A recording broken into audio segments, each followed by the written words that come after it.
Okay, I think it's recording. Good morning, ladies. It's Mr. O'Sullivan. And Miss Townsend, good morning, good morning. And what we are doing today is we are doing our final part of the New York, the city's so nice, you want to live in it twice apartment rental project. So I'm going to start sharing my screen. Miss Townsend, you can see my screen, right? I needed to make it a little bit bigger. Okay, perfect. I will. Let's see. Perfect. Okay. So Miss Townsend, can you just read through these directions for me? Sure. We're asking you to answer each of the following questions to the best of your ability. This is a group project where you are able to work in groups of 2 to 3 with limited exceptions. This is stage 4 of the project. Make sure that you complete a stage each week so that you do not fall behind. You must complete stage number 4 with the group you worked with for stages 1, 2, and 3. Only one Google form will be submitted per group. And the big idea, students will reflect and synthesize their understanding of each task in the project.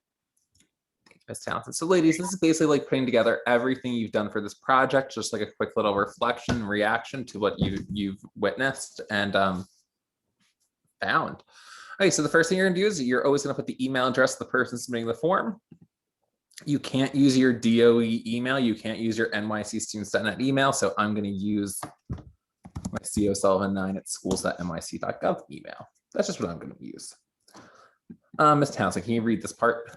Sure. Please write down the names of the people in this group, including yourself. Groups are to be made up of 2 to 3 students, except for where we have given permission to expand the groups. Perfect. So I'm going to put Mr. O'Sullivan and Ms. Townsend because we're just a group of 2. But again, we do know your groups already, and there are some students who have to do this independently. Okay, so Ms. Townsend, now comes the fun part. First question, which apartment are you choosing? Why are you choosing this apartment? Are you choosing the studio, the 1-bedroom, or the 2-bedroom? Okay, so Ms. Townsend, we had this conversation already, but which apartment are you choosing? So we're going to base this off of our lesson that we did in class. So are you going to be choosing the 1-bedroom in Park Slope, the 2-bedroom in Clinton Hill, or the studio in that brownstone in Bed-Stuy? You know I'm going for the 2-bedroom in Clinton Hill. So ladies, please use complete sentences. We will be grading you on your usage of the sentences. So write down, this I would say is a good sentence starter. The apartment that we are choosing is the 2-bedroom in Clinton Hill. I think that gets right to the point and answers the question. We know which apartment you're choosing and the neighborhood. Now, Ms. Townsend, there is another part of this question. Why are you choosing this apartment specifically? I am choosing the 2-bedroom because it fits the needs for my family, but I'm also choosing it because it's in Clinton Hill, which is one of my favorite neighborhoods.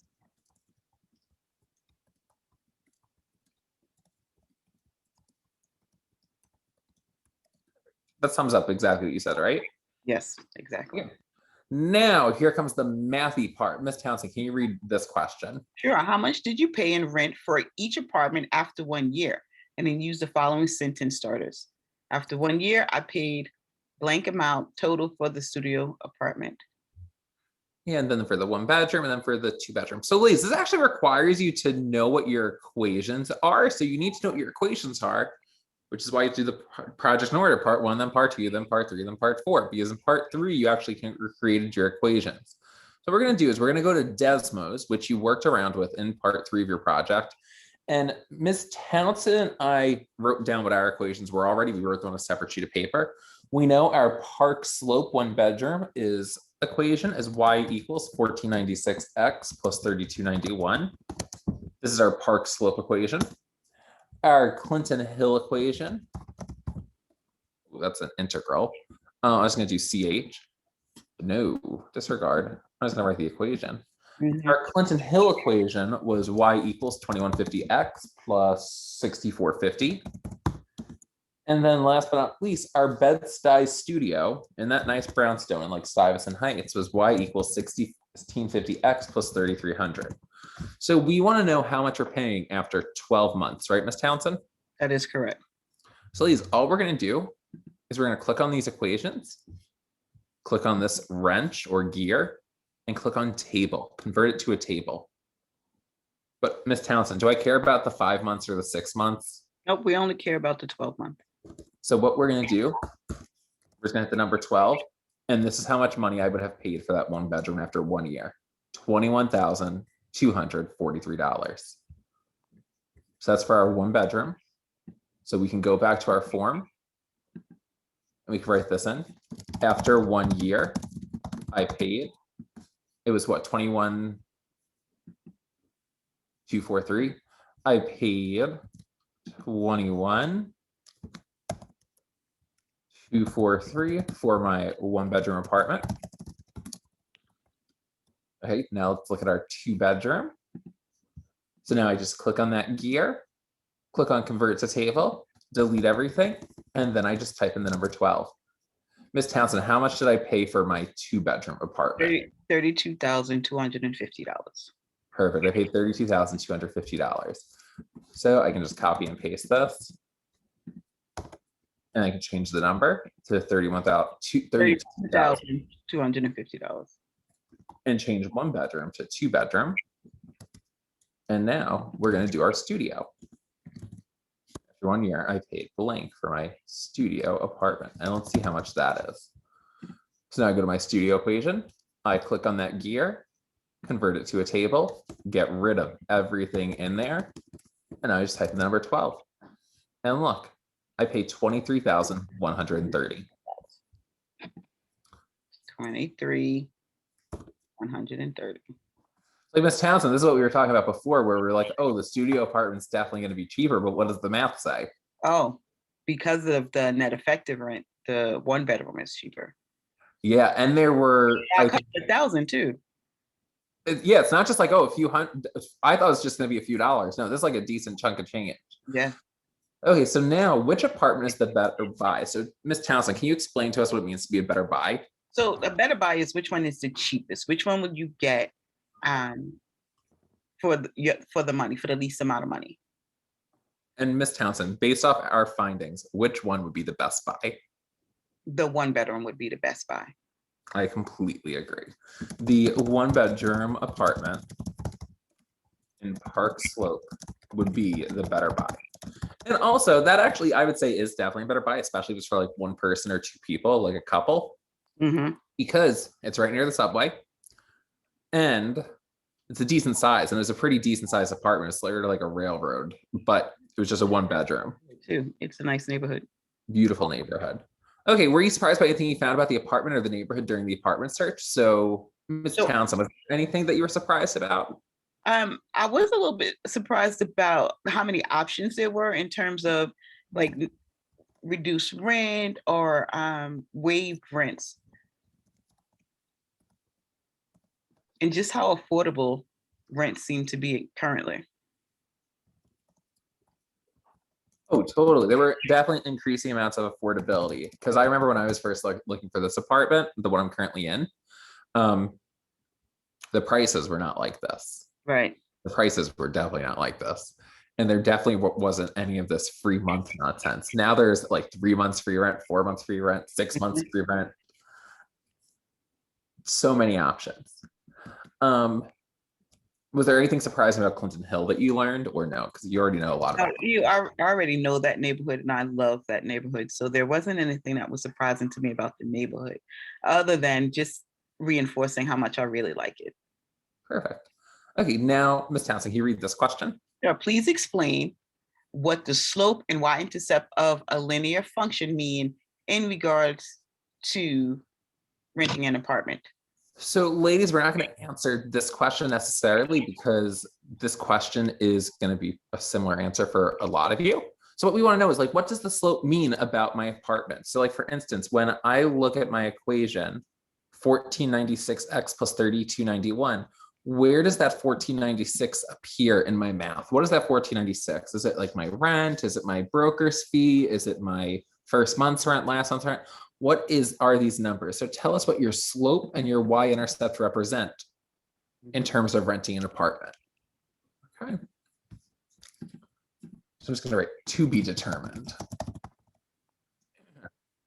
So what made you choose the neighborhood?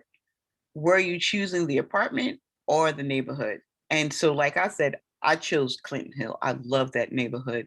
It's one of my favorites. And so I was definitely, the apartment was affordable, but I was definitely choosing the neighborhood.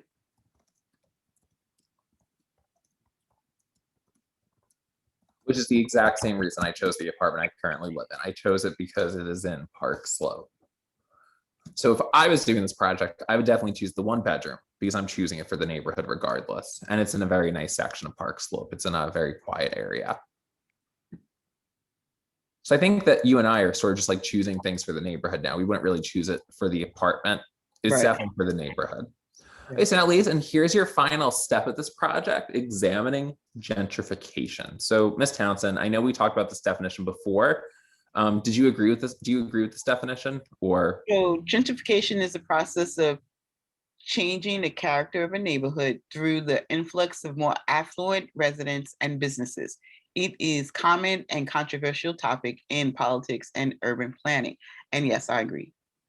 like, I agree. That's what I found on Google. That's what articles say. Is there anything you want to add to it? I feel like that sums it up for the most part. That really does sum it up. What you need to know is that gentrification is a process where older residents, people who have lived there, for groups of people usually who have lived in the neighborhood for a long time, are pushed out for younger, more affluent people. Usually people of color being pushed out of a neighborhood by people who are not people of color. And it's not something that just happens in one borough. It happens in all 5 boroughs. It even happens on Staten Island in some pockets. And it Brooklyn, happens in cycles. yeah. Brooklyn is becoming definitely much more prominent as more and more people are moving here. And then yeah, it's also big in Manhattan as well. Mm-hmm. Every borough has neighborhoods that are going through gentrification. It's just a matter of when they're going through it. So, ladies, for the apartment that you chose, notice Miss Townsend and I only chose one apartment because that is all you're doing. We chose the apartment in Clinton Hill. So we need to look into these two things. So the first thing we have to ask ourselves, is our neighborhood gentrifying, or is our neighborhood already undergone gentrification, or has the neighborhood not gentrified? So there are some neighborhoods that have never undergone gentrification. So if your neighborhood has undergone gentrification, you will be answering the questions in this box. So you would simply respond to, is your neighborhood gentrifying? To figure this out, you literally type into Google the name of your neighborhood. So Miss Townsend and I would go to Google and type in Clinton Hill gentrifying. If the neighborhood is gentrifying, explain how it is and when it started to occur. For example, Bedford-Stuyvesant, or as we've been saying during the project, Bed-Stuy. It started gentrifying, I think, Miss Townsend, when we were doing the research, or The early 2000s. Early 2000s. So the things to consider if your neighborhood is gentrifying: population trends, who's moving in, who's moving out, income levels, and of course the demographic makeup, who's living in the neighborhood. You're going to be seeing a lot of changes in the demographics of the neighborhood. So that's what we would expect you to write about when you talk about if your neighborhood is actually gentrifying. However, Ms. Townsend and I chose a neighborhood that has actually already undergone gentrification for the most part. Ms. Townsend, can you read this little box right here? If your neighborhood is not gentrifying or has already completed the gentrification process, simply write the name of your neighborhood has already undergone gentrification, or the name of your neighborhood is not undergoing gentrification. So, ladies, Clinton Hill has already undergone gentrification. We know this because we did our research already. So we literally go to Google and type in Clinton Hill gentrification. And if you look, it started way, way back. It started in the late 80s and kept on going, Miss Townsend. Yes. And if you look now, another neighborhood right bordering Clinton Hill, Fort Greene, also is undergoing gentrification, even though that one's still undergoing gentrification because there's still more and more being added to Fort Greene.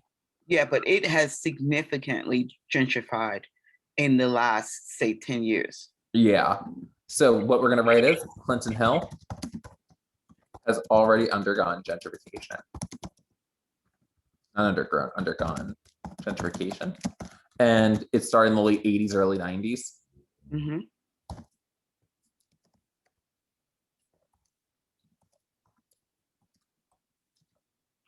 And then once we're done, we hit submit. And your response has been recorded. So ladies, that is it. And then we are done with this project. This is the final task. Once marking period 2 hits, we're no longer looking at this project. We are done. Ms. Townsend, is there anything you would like to add? Ladies, please make sure that you complete each stage of this project so that you will be in a position to be successful in completing section 4. Because as Mr. O said, we're not looking at this once we close marking period 1. That's it, finito, done. Correct. So ladies, and as always, if you have any questions on any part of this project, we want to make sure that you do well. So please reach out to one of us. We can do a Zoom or we can just talk over email. But yes, this is due by next Friday. If you have any questions, email me or you can email Ms. Townsend.